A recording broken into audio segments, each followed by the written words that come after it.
¿Por qué los matrimonios entre parejas del mismo sexo son necesarios, bueno, o se han promovido, justo cuando, si lo pensamos del otro lado heterosexual, pues cada vez hay menos, ¿no? Muy buena pregunta. Fíjate que es una cuestión estrictamente de derechos, ¿no? Es acceder a un derecho, de hecho, al derecho de divorciarte sin tener broncas, ¿no? Las parejas LGBTs en la historia de nuestro país hemos sido excluidas de los derechos fundamentales, todos los derechos.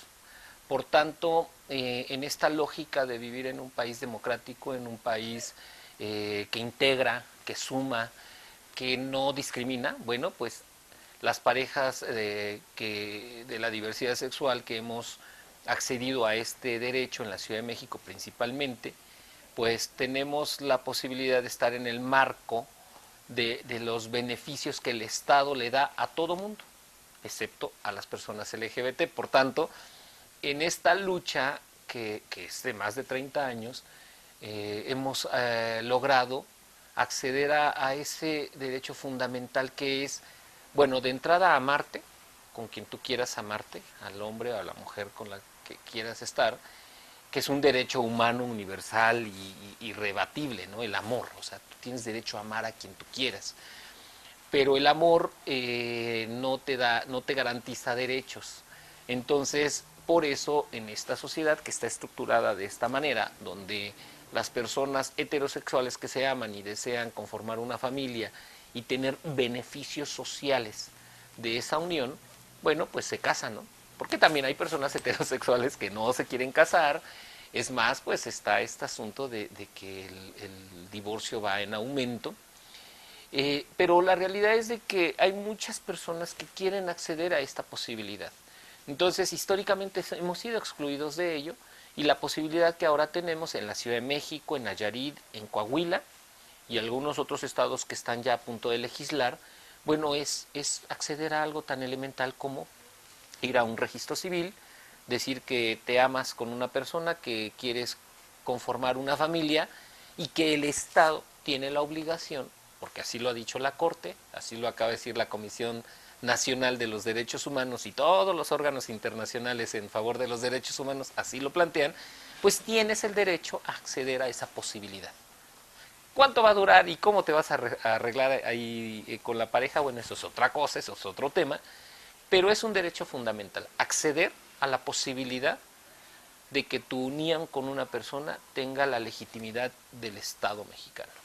Bueno, lo que primero se aprobó fue lo de las sociedades en convivencia.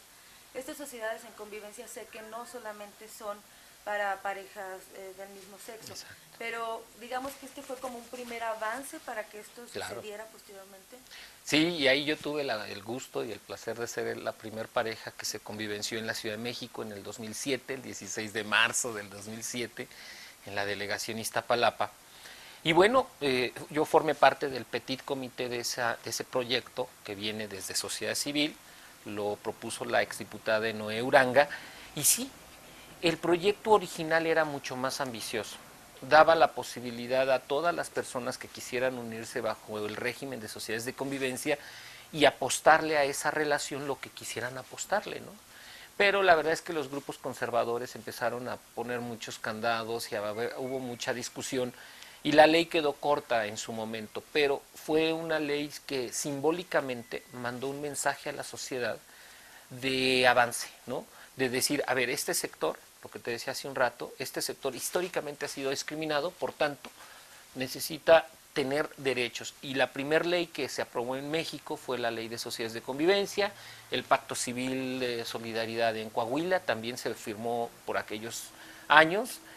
Y bueno, ahorita pues ya tenemos la posibilidad del matrimonio civil en la Ciudad de México, en Nayarit y en Coahuila. Y la idea es que pues tengamos todos y todas derechos. Es algo terrible que nada más pasamos así, damos un paso aquí al Estado de México y ya no tenemos derechos, ¿no? Entonces eso es algo terrible. O a Puebla o a Hidalgo, por ejemplo, ¿no? Gobiernos que pues no le han querido apostar al tema de los derechos de la comunidad LGBT o acceder a los derechos que tiene el resto de la población. Y aquí el planteamiento es que pues vayamos avanzando poco a poco, ¿no? Antes de que se aprobara el matrimonio entre personas del mismo sexo, ¿Hubo un candado ahí como para que no hubiera adopciones? ¿Se especificó ese momento? Hubo reticencias, hubo grupos conservadores aún dentro de las mismas bancadas que estaban apoyando la ley, pero la verdad es de que el cabildeo político que hicimos, muchas personas detrás de bambalinas, ¿no? Ese cabildeo que no se ve, y convencer a los magistrados, a los jueces, a personajes públicos, ¿no? Que dieron la batalla mediática, ¿no? En defensa de que el matrimonio no podía ir, matrimonio igualitario no puede ir sin el componente de adopción, ¿no? Porque de haber avanzado, entre comillas, nada más matrimonio sin la posibilidad de poder acceder a la adopción, quienes somos padres adoptantes, pues hubiera sido un avance a medias o un engaño, ¿no? Entonces aquí, por ejemplo, Coahuila tiene la misma ley que nosotros, también tienen acceso a la adopción, y Nayarit, y lo que se pretende es que todos los estados del país lo podamos ir avanzando en ese mismo sentido. Es un derecho fundamental tanto de los niños y las niñas que están en situación de orfandad, como quienes queremos tener hijos adoptivos, padres o madres adoptantes, independientemente de la orientación sexual, es un derecho tanto de unos como de otros. Desde luego se tiene que privilegiar el bien superior del niño o de la niña. Pero para eso hay procedimientos legales que el DIF y las procuradurías tienen muy estrictos y muy específicos. Eso está muy bien. El pequeño gran problema en el tema de adopción es el prejuicio, ¿no? Que aún las personas heterosexuales sufren mucho prejuicio, ¿no? Entonces aquí ojalá pues en nuestras leyes estamos avanzando en eso, precisamente en estos temas, para que se desatoren esos candados, que yo creo que más allá de candados legales son candados moralistas, moralinos, que no permiten que los niños y las niñas tengan una posibilidad mejor de salir de un orfanato o de una institución donde la verdad es que no viven bien. La gran mayoría de las veces los niños y las niñas en los orfanatos viven bastante mal. Y la idea aquí es, bueno, que haya mejores posibilidades de adopción con procedimientos muy estrictos, apegados a la ley, pero que no estén cargados de moralina, de prejuicios, porque eso es lo que ha limitado que estos niños y niñas no puedan ser adoptados, ¿no? Yo estoy seguro que hay mucha gente que quiere adoptar dentro de la diversidad sexual, dentro de las personas heterosexuales, pero los prejuicios de las instituciones o a veces la corrupción que se da limita la posibilidad de que estos niños y estas niñas tengan ese derecho fundamental que es tener una familia. Hablando de, bueno, ya hace años que se aprobó el matrimonio, ¿cómo está visto socialmente? Es decir, ¿qué tanto hemos avanzado? Si bien ya se legisló, ya está algo legal, socialmente, ¿qué tanto de verdad está tan aceptado o qué tanta apertura hay también para Claro. eso? Mira, yo creo que hemos avanzado desde que hicimos la ley de sociedades de convivencia en el año 2000-2001. Se avanzó mucho mandando el mensaje de un sector que históricamente estuvo en el closet o estuvo excluido o limitado en derechos, y salir a la calle a manifestar, como decía Enoe Uranga, a manifestar nuestros afectos, el amor. Hicimos muchas bodas simbólicas ahí en el hemiciclo a Juárez y luego en el Zócalo. En las marchas siempre estuvimos pugnando durante esos años de veto. Andrés Manuel López Obrador, hay que recordarlo, que vetó la ley de sociedades de convivencia.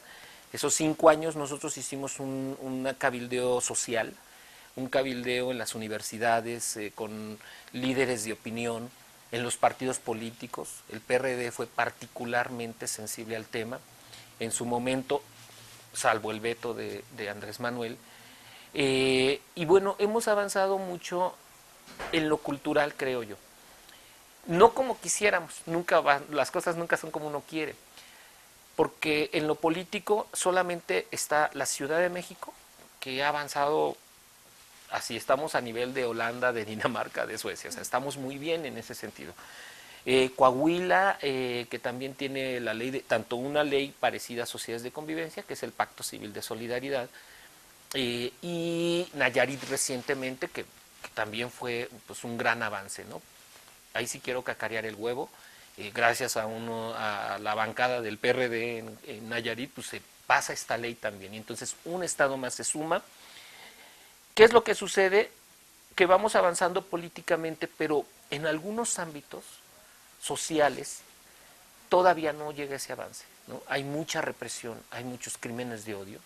Uno de los sectores más violentados de nuestra comunidad es la comunidad de mujeres transgénero, transexuales, travestis, ¿no? Las asesinan, ¿no? Es muy común ir a los estados. Yo ahora que estoy viajando tanto a todos los estados, pues llegas y los periódicos de nota roja típico tienen ahí el relato de cómo asesinan a las mujeres trans, ¿no? Entonces es un sector muy violentado, muy vulnerable. Entonces, ¿qué es lo que sucede? Que por un lado hemos avanzado en algunas regiones del país. A nivel nacional, bueno, ya está aprobado, bueno, el primero constitucional permea, se supone, lo pongo entre comillas, debería permear todas las leyes en los estados en temas de no discriminación, y la realidad es que no está sucediendo eso. México es un país surrealista, por definición, en donde te puedes encontrar zonas o lugares donde hay mucha apertura, aún en los estados, pero así cruzas la calle y es otro mundo, otro universo. Lo vemos con el Estado de México, los feminicidios, pero también los crímenes de odio contra homofobia. El Estado de México es uno de los estados donde más asesinan a personas transgénero, a personas gays. Entonces, y es una realidad que está aquí a la vuelta de la esquina, ¿no? Entonces, ahí ha faltado homologar a nivel nacional leyes en contra de la discriminación. Insisto, ya las tenemos a nivel nacional, pero no han sido bajadas a los mandos, a las diferentes instancias de gobierno. No se ha sensibilizado social y culturalmente a los funcionarios, funcionarias públicas que atienden en ámbitos de salud, en ámbitos de justicia, donde hay mucha discriminación. Actualmente estamos haciendo un diagnóstico nacional sobre la situación LGBT en todo el país y nos estamos encontrando, bueno, historias de terror que dices, bueno, se supone que México ya, sí hemos signado convenios internacionales en favor de los derechos humanos y bueno, nuestros funcionarios federales andan con la plumita en los foros para afirmar que México es un país libre y democrático, cuando la realidad la vemos no es tal, ¿no? Yo creo que sí los avances hay que reconocerlos, pero también hay que reconocer que nuestra sociedad es machista, es homofóbica, tenemos una herencia cultural de demasiada discriminación por este tema. Yo he hecho dos libros que relatan cómo los homosexuales hemos sido vistos a través de los medios de comunicación. Ese libro, ya no me acuerdo cómo se llama, es muy largo el título, ahorita me acuerdo, relato ahí cómo desde el siglo pasado, desde principios del siglo pasado, las personas homosexuales fuimos etiquetadas como personas enfermas, como personas abyectas, ¿no?, en la sociedad, y que ese imaginario social que se construyó desde 1901 con la Regla de los 41 fue como una herencia que la prensa de nota roja y después el cine y la televisión y ahora el internet, cómo hemos mamado culturalmente esas formas de discriminación que las replicamos en la vida cotidiana, porque pues ahí están las representaciones, pero tú vete a una escuela, a una primaria, una secundaria, una preparatoria o aún en universidades y hay discriminación contra niños amanerados, contra niñas machorras, ¿no?, contra personas que salen, que rompen con su rol de género y que por esa herencia que se fue construyendo desde los medios de comunicación, desde el discurso médico, desde el discurso psiquiátrico, desde el discurso jurídico, bueno, pues esa herencia pues la seguimos replicando, por desgracia. Lo vemos en los partidos de fútbol, ¿no?, con la palabra puto, ¿no?, que es que si bien es una palabra que culturalmente hay quienes la reivindican, ahí se reivindica, pero en la vida real al niño lo golpean, lo apedrean, a la muchachita la violan, ¿no?, para quitarle lo lesbiana, ¿no?, por ejemplo. Y esas cosas, todo eso sucede porque sigue permeando una cultura de discriminación y de desprecio hacia quienes no son heterosexuales. Por eso yo sí creo que las leyes, lo que hemos avanzado en la Ciudad de México, en Nayarit y en Coahuila, y en otros estados donde también ha habido avances, aunque no a nivel de leyes, pero avances en políticas públicas, pero no demasiados, Creo que está bien, ahí vamos, pero hace falta un cambio sustancial que diluya esa forma de discriminación social, porque mira, ahí nos va la vida a muchos. A las personas transexuales, que son las más visibles, las matan. Insisto, es terrible lo que viven las personas trans, pero no tienen trabajo, ¿no? Tienen que hacer actividades que muchas veces están vinculadas a ámbitos de mucho peligro, ¿no? Como el trabajo sexual, ¿no? O por ejemplo, los jovencitos, ¿no? Muchas veces al ser gay significa pues no tener acceso a un trabajo o tener limitada la posibilidad de hacer actividades en ciertos ámbitos. Yo creo que la Ciudad de México particularmente ha avanzado mucho. Tenemos un centro comunitario, hay leyes muy estrictas en la Ciudad de México en contra de la discriminación, pero vuelvo a lo mismo, no es todo el país. Y hay gente que en los estados le va la vida a ser gay, ¿no? Familias, yo conozco familias que han tenido que emigrar a la Ciudad de México o quizá a Guadalajara, ciudades grandes, donde la inmensidad de la población pues te invisibiliza un poco, ¿no? Pero bueno, qué necesidad de irte a un lugar donde no es tu lugar por amar a alguien de tu mismo sexo, por querer tener un hijo, una hija, ¿no? Yo como padre adoptante te lo puedo decir con todas las palabras, no hemos sido discriminados, pero sí conozco de muchas familias lesbianas, gays o de personas trans que viven circunstancias bien complicadas, ¿no? Tienen que ahí camuflajear ahí su relación, así diciendo como que somos las primas o los amigos, pero la verdad es de que eso es algo terrible, ¿no?